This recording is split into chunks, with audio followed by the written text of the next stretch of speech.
Pesa zilichambuliwa zisije zikachukuliwa, pesa ambazo zilikuwa zina wino, pesa ambazo zina transmitter. Haraka wahusika wakuu walinyuliwa mwanamke mmoja. Usije ukajidai kuwa shujaa.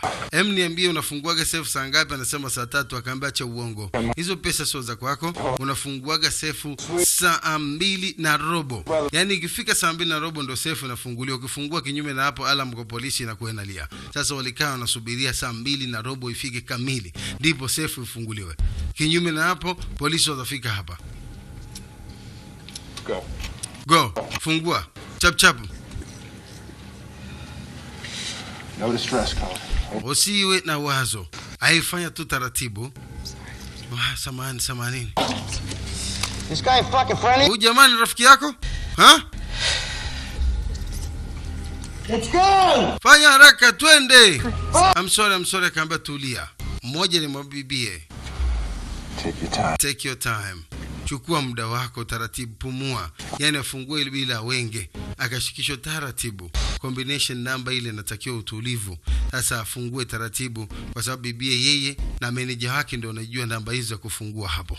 Hiyo safe ifunguliwe, watu wanataka wabebe kilicho cha kwao, wamefuata hapa na kuondoka. Okay, rudi nyuma sasa. Move away.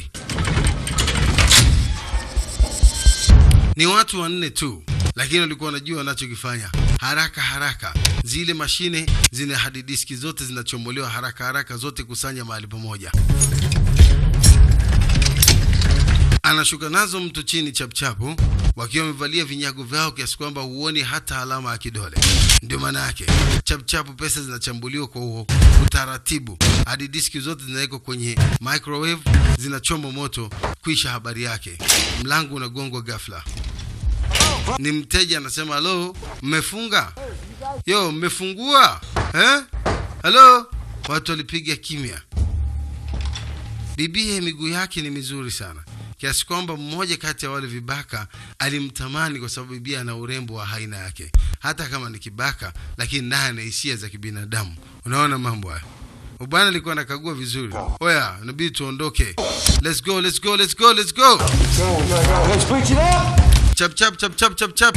Huku akiona mwaga asidi maalumu kwa ajili ya kuharibu alama za vidole usije wakaacha kabisa hata fingerprint. Sasa mzee huyu alikosea kumtazama mmoja. Huyu anaitwa James alimrudia. Unaangalia kitu gani? Umebonyeza alamu? Sijabonyeza alamu. Hujabonyeza alamu wewe?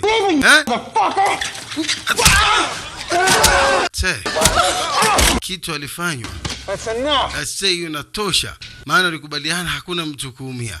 Lakini tatu yake ya kisogoni ilikuwa imeonekana na mwanadamu.